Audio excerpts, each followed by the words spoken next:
There may be some things that can't be completely healed in this life, but we need to be really careful in putting limits on God's power.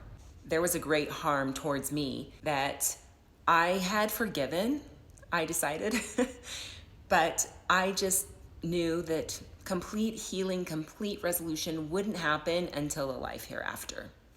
Then about 2 years ago, I kept on receiving the prompting to read a book called He Did Deliver Me from Bondage by Colleen Harrison.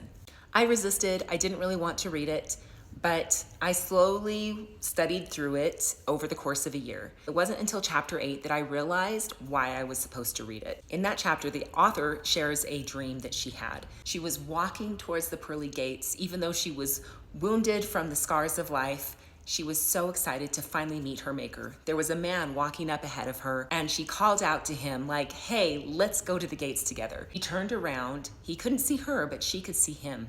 And she was stunned to see that it was her enemy, someone who had inflicted deep and painful wounds. They both walked to the gates, and the Savior asked the man one question: "Are you a friend to every man?"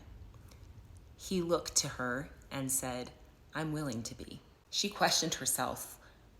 Why didn't she think that she would ever face this person again? Why had she put off this forgiveness and healing? She was hesitant, but she started taking steps towards her enemy, and with every step she felt strength and forgiveness, and they were able to embrace. After I read that, I knew that there was someone I hadn't spoken to in over 36 years. It was time for me to reach out to him and let him know that I had forgiven him. Now, believe me, I was really scared, but I had to trust that if God prompted me to do this, he would give me strength, and he had a plan in all of this. So I found some contact information that I didn't even know was right or not, and sent a simple email. All it said was, "For what it's worth, I want you to know I forgive you." I had imagined all the worst case scenarios, but when I read his reply, it was filled with remorse and gratitude, and we both experienced healing that we had given up on in this life.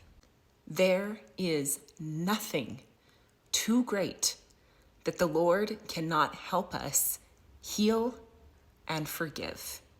I know that with all of my soul. Turn to him. He will help you heal. He will help you forgive. He will help you be forgiven. Whatever is needed.